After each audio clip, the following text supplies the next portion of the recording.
गे छौरी गे छौरी क्या? छौरी रही में गुटा गारतो रही में गुटा गारतो अभी आप सुन रहे हैं अन्नू रिकॉर्डिंग स्टूडियो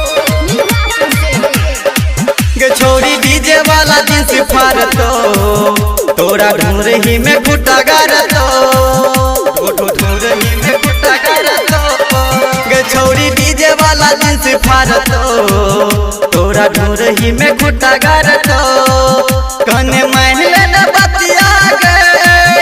छौरा बड़ छया गतिया गे तोरे गोरे गोरे गाल कटतो छौरा ढूंढही में गुटा गारतो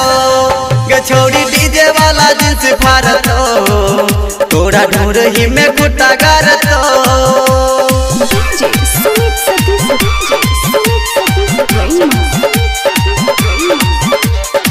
गे छौरी क्या?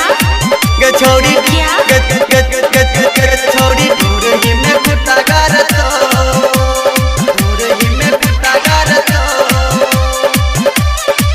गे छौरी भेला तू जवान नहीं छाना दान नखरा नहीं आब देखाबै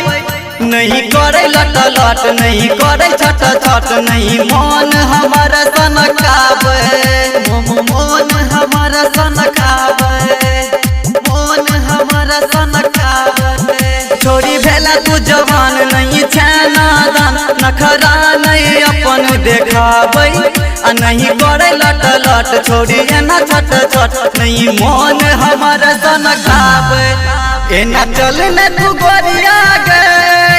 तू हिला के कमरिया गे छौड़ा डीजे वाला जींस फारतो तोरा ढूंढही में गुटा गारतो सुमित सतीश गे छौरी क्या? गे छौरी क्या? गे छौरी ढूंढही में गुटा गारतो ढूंढही में गुटा गारतो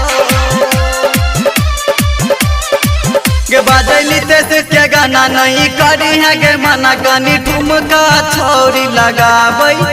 कोहरा डर मुकेश ये ना करन तू लेट कनी डीजे पर कमर हिलाबै डीजे पर कमर हिलाबै डीजे पर कमर हिलाबै बाजली तेज के गाना नहीं करी है गे मना कनी ठुमका छौरी लगाबै कोहरा डर मुकेश छौरी करन तू लेट कनी डीजे पर कमर हिलाबै मारो बुढ़ा सीटी गे छौरी देखबै न पीठी गे सब छौरा तोहर दिन से फारतो छौरा डीजे वाला गुटा गारतो।